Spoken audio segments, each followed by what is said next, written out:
What's up, everybody? I am here with Sean Polk ahead of his fight this Saturday, August 29th for Fusion in Missoula, Montana. Sean, we talked many times, so this is nothing new for you and me to sit down and have a conversation and have an interview.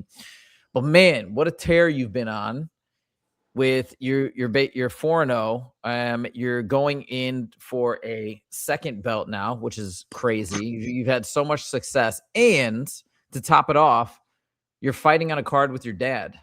So I just got to ask you, first of all, what are the feelings like right now? Dude, I don't know. It just kind of feels like another day. It doesn't even really feel like I'm fighting. Hmm. Um, and I think that's just because I don't know. This is like my fifth fight, which in the grand scheme of things isn't like a crazy high amount of fights yet. But I don't know. It just feels like this is kind of what I do. When I think about fighting on the same card with my dad, I'm like, dude, this is gonna be like the best weekend of my life. Me and Pops getting two spectacular finishes, two championship belts. I don't know really what else I could ask for. So Has just this have you fought on the same card as your dad before? never have.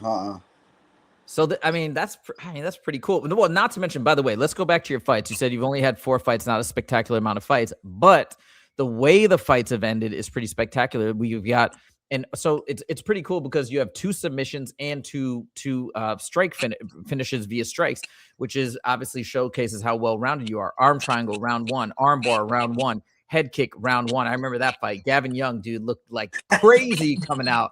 He I looked know that fool terrifying. looked big as hell. I was like, Dude, he damn. was huge. But Yeah. the bigger they are, the harder they fall. Well, So that's what happened. And then the last fight, strikes round 4. So even though maybe you might say it's not a lot of fights, but it's very unique in how you finish each fight in a different way, showcasing a different set of skills. What made you want to go and challenge for a second belt? um, because this is my story. Like I'll decide what I'm gonna do. Um, and like I'm that guy for Fusion, and I'm the next guy out of Montana. Um, there's definitely a stable of guys that are going to come out of Montana, but I truly feel like I can head off this like big um, wave and really just be the next killer. So I thought that it made the most sense. I knew that I could still like get even leaner and just be more optimal with like every part of my life and diet and whatnot. And I was like, dude, I could smoke anybody at 185. And my frame, true 6'2", 80-inch reach. That's just going to be a problem at 170. So I'm probably going to stick at 170 for a while. That's what I was going to ask next. Okay, so you're going to stick at 170. What does that mean for a while?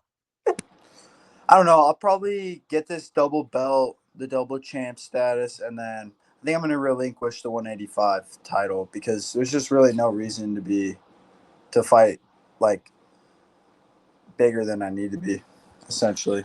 I could always go up if I wanted to, but I feel great at 170 and I feel really big, and I like that. Okay, not looking too far ahead, of course, as you have a big fight coming up this Saturday. But Exactly. does that mean you plan either way to stick around in as an amateur for some time still? 100%. I'm only 19, Yeah, and I that's think that especially in Montana, a lot of guys like to rush into pro. And I think if you look back at my fights, like I still look green um, in a lot of areas, especially the first two. But I don't know. I just think 5 more fights, 7 more fights, and I think it's going to be hard to get fights, and it's going to be like, dude, why are you not pro yet?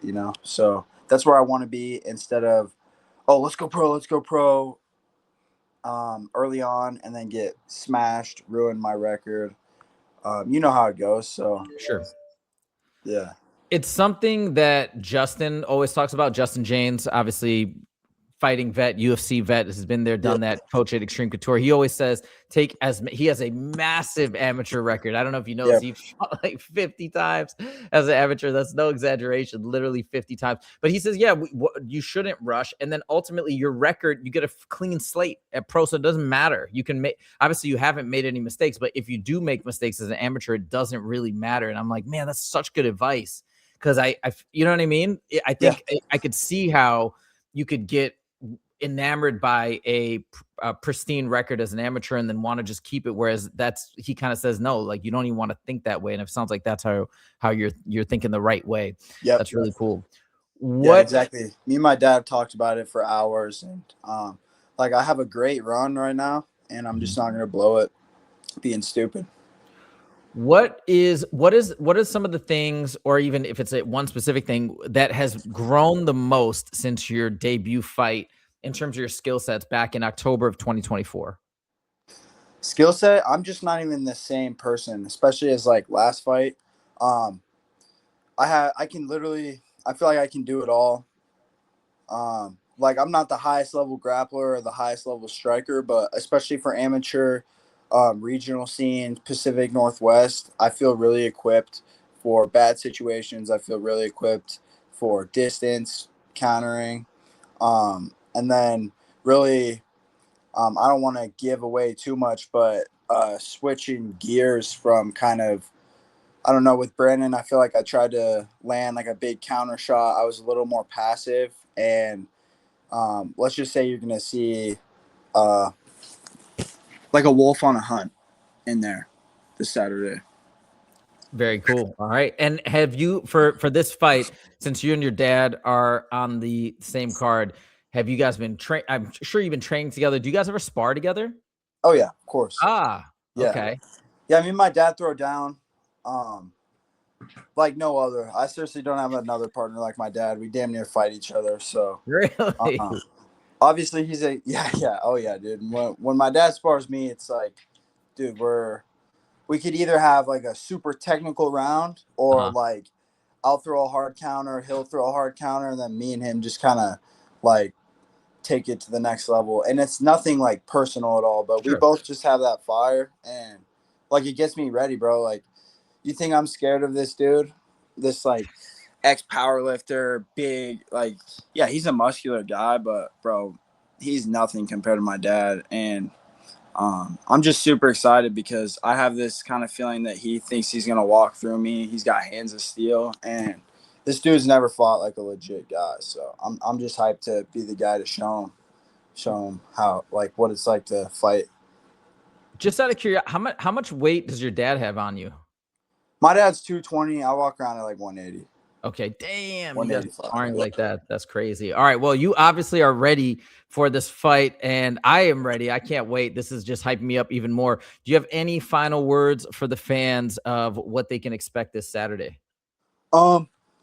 Fans, be ready to see a different dawn and the dawn of a new age. We're not going anywhere, and this is where everything's put together and the green turns to red in the cage. Heck yeah, dude. Montana MMA is on fire. Like you said, you're part of this whole new wave, this whole new movement of Montana fighters going to the UFC. Awesome. Sean, thank you so much for taking the time. Fun to talk to you as always, and we'll see you on Thanks Saturday. for the platform, brother. It's Absolutely. great to talk to you. Absolutely. Likewise. Take it easy. Take your time.